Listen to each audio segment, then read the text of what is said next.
मकान था तो बिक गया, बीमार लग गई थी, हम सब पैसा चले गए, तो अब इतने आ गए हम क्या करे,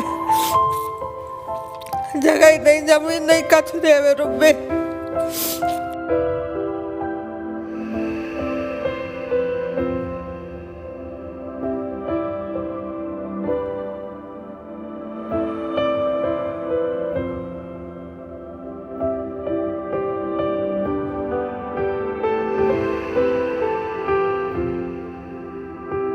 उनको मैं बद्दुआ नहीं दे सकता, उनको बद्दुआ नहीं दे सकता, उसमें उनकी कोई गलती नहीं है। ये भाग्य में मेरी इसमें लिखा है कि ऐसा होना है, हो रहा है।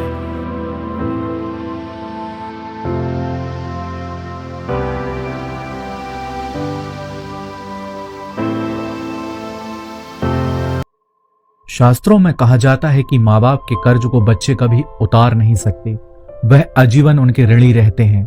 पर यह तो बात हुई शास्त्रों की, लेकिन हकीकत यह है कि आज भी कई माँ बाप को अपनी जिंदगी बच्चों से दूर वृद्ध आश्रमों में गुजारनी पड़ती है, वो भी उस उम्र में जब उन्हें सबसे ज्यादा अपने परिवार की और उनका ख्याल रखने वाले अपनों की जरूरत होती है। ऐसे में उन्हें अकेला छोड़ दिया जाता है, अनजान लोगों के बीच रहना, जहां उनके सामने एक चुनौती होती है कि वह एक बार फिर से उन्हीं लोगों के साथ नए रिश्ते बनाएं और अपना जीवन अपनों के बिना ही गुजर बसर कर सकें। आज हम आपको ऐसे ही वृद्ध आश्रम में रह रहे बुजुर्गों की भावुक कर देने वाली जिंदगी को करीब से दिखाएंगे। किसी को बेटे ने सताया तो किसी को बहू ने। ऐसे कई बुजुर्ग मध्य प्रदेश के नरसिंहपुर जिले के बरमान में स्थित आनंद धाम तपोभूमि वृद्ध आश्रम में रहने वाले बुजुर्गों से आज हम आपको मिलवाएंगे, जिनका दर्द तो एक जैसा ही है, लेकिन उनकी कहानियां अलग अलग हैं। इन बुजुर्गों का दर्द दिल को झकझोर देगा। कहाँ से हैं आप? मैं नरसिंहपुर का हूँ। यहाँ कितना समय हो गया आपको आए हुए? मेरे को 6 साल 11 महीने हो गए। परिवार में कौन कौन है आपके? मेरे 2 पुत्र हैं, एक पुत्री है और जीवित पत्नी है। तो फिर यहाँ पे आने के पीछे वजह? जी, यहाँ आने के पीछे वजह क्या रही? तो मैं पढ़ा लिखा, क्या कहा जाए उसको, वो हूँ। समय की वो है कि आदमी को कहाँ ले जाएगी ये कोई नहीं जानता। मेरे भाग्य में यहाँ का लिखा था, मैं आया। मैंने यहाँ मेरी एजुकेशन यहीं हुई है, बरमान में? जी। 5वीं मैंने यहाँ किया, 10th 11 में थोड़ी कृषि थी यहाँ पे, उसकी देखरेख के लिए मैं फिर यहाँ 2 साल रहा। फिर उसके बाद फिर नरसिंहपुर चला गया, फैमिली थी, पिताजी थे। उसके बाद मैंने BSc किया, फिर MSc मैंने लखनऊ यूनिवर्सिटी से किया। नहीं, आप यहाँ आए तो बच्चों ने रोका नहीं कि नहीं पापा हमारे साथ ही रहिए? ये बच्चों ने आपको रोका नहीं कि पापा हमारे साथ ही रहिए? वो मत पूछिए, मेरे को तकलीफ होती है। मैंने बच्चों को अंगुली नहीं दिखाई कभी, अंगुली इतने स्नेह से रखा कि लोग जलते थे। मैं बताऊं उससे, मेरे पिताजी मुझसे बोलते थे कि रामशरण तुम अपना ख्याल रखा करो, वरना ये दुनिया तुमको बेच के खा जाएगी। The same thing happened. मैं थोड़ा सा, क्या कहा जाए उसको, उस टाइप का आदमी हूँ। आपने मेरे से कुछ कह दिया यानी पर वो पत्थर की लकीर। ये तो जीवन ऐसे नहीं चलता। जीवन में बहुत मक्कारियाँ हैं, बहुत धोखेधड़ियाँ हैं। अच्छा, मैंने इन सब बातों को सीरियसली नहीं लिया, तो उसकी वजह से अब मेरी 78वीं चल रही है। मेरी साल 6 महीने 2 साल और जीऊँगा, उसके बाद भगवान के हाथ से।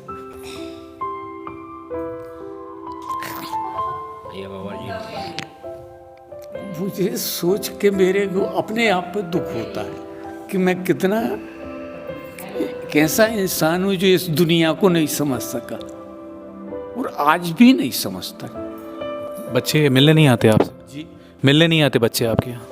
मेरे बच्चों को गए वो 12 फरवरी सन 2007 में मुलाकात हुई थी लास्ट। उसके बाद मेरे पिताजी मेरे बच्चे जानते थे कि पिताजी खुददार आदमी हैं, मर जाएंगे मगर ये गड़बड़ नहीं होंगे, वो इस चीज़ को जानते। तो यहाँ भी मैं यही कह रखता हूँ, यही पूछ लीजिए इन सबसे। भूखा बैठा रहूँगा पर हाथ नहीं फैलाऊँगा। जिंदगी ऐसे नहीं चलती जिस हिसाब से मैं चला। जिंदगी में बहुत मक्कारियाँ हैं, बहुत झूठ है, फरेब है, और वो सब मैंने नहीं समझ पाया। ठोकरें खाई, पीछे हट गए, दूसरा रास्ता पकड़ लिया। नहीं अंकल, हमें आप पे गर्व है। नहीं सर, नहीं अंकल, आप अपने आत्मसम्मान को नहीं छोड़े, इस बात का तो मुझे गर्व है। और जो भी ये वीडियो को देख रहा होगा उन सबको आप पे गर्व ही होगा। प्लीज़ अंकल रोइए मत। उनको मैं बद्दुआ नहीं दे सकता, उनको बद्दुआ नहीं दे सकता। उसमें उनकी कोई गलती नहीं है। ये सब भाग्यम फलति सर्वदा, न च विद्या, पढ़ाई लिखाई, न च पौरुष, न ताकत, ये दोनों चीज़ें काम नहीं आती। भाग्य में मेरे इसमें लिखा है कि ऐसा होना है, हो रहा है, सब कुछ है। पर इस भगवान सब देता है, पर थोड़ी सी कमी भी कर देता है। भगवान ने खूब दिया, मुझे कोई शिकायत नहीं। अब मेरे भाग्य में यही लिखा है तो भगवान क्या करेगा।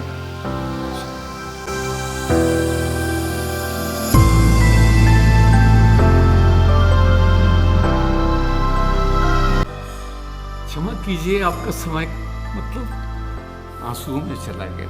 नहीं अंकल। अंकल यहाँ पे कैसा लग रहा है आपको? जी, यहाँ पे कैसा लग रहा है अंकल आपको? मेरे को ठीक लगता है, सब मिलता है खाने को। यहाँ बड़ी इज्जत मिलती है। यहाँ पर लोग आते हैं, बाहर सम्मान करते हैं। यहाँ पर जो व्यवस्थापक हैं उन इनका पूरा परिवार हम लोग की केयर करता है, ऐसा है।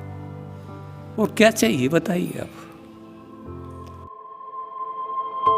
यहाँ रह रहे बुजुर्ग एक दूसरे में अपनों को ही तलाशते रहते हैं। उनका कहना है कि जिनसे सहारे की आस थी वह ही उदास छोड़ गए। वह आंखों में आंसू लिए चेहरे पर मुस्कान बिखेरते रहते हैं। जरा देर उनके पास बैठकर बात करिए तो उनका दर्द आंखों से छलक आता है। क्या नाम है अम्मा आपका? गीता बाई सोनी। कहाँ से हैं आप? हम गाडरीवाड़ा से आए हैं। कितने साल हो गए यहाँ पे आए हुए? हमें 2-2.5 साल भाई हैं। पति हैं अभी आपके? मुझसे बोलो नहीं।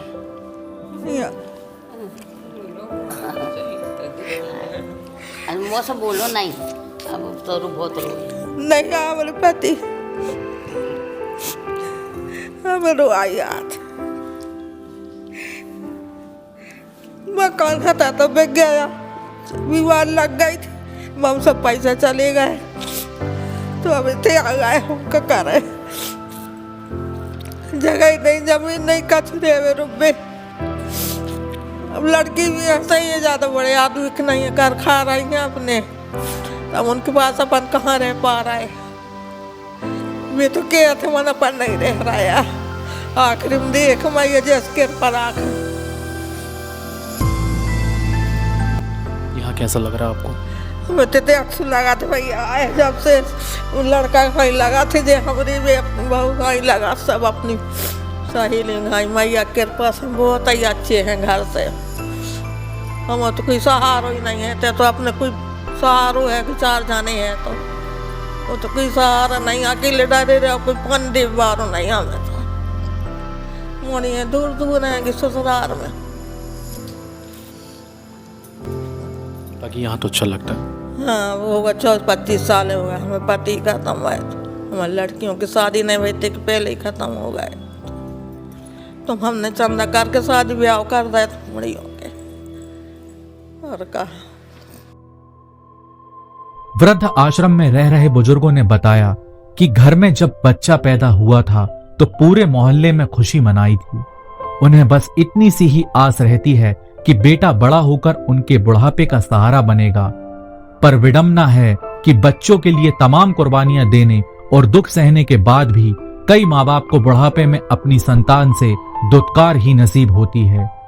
दुखद ये होता है कि जिसे वो अपनी जिंदगी में सबसे ज्यादा चाहते हैं वही उन्हें वृद्ध आश्रम की चौखट पर छोड़ देते हैं।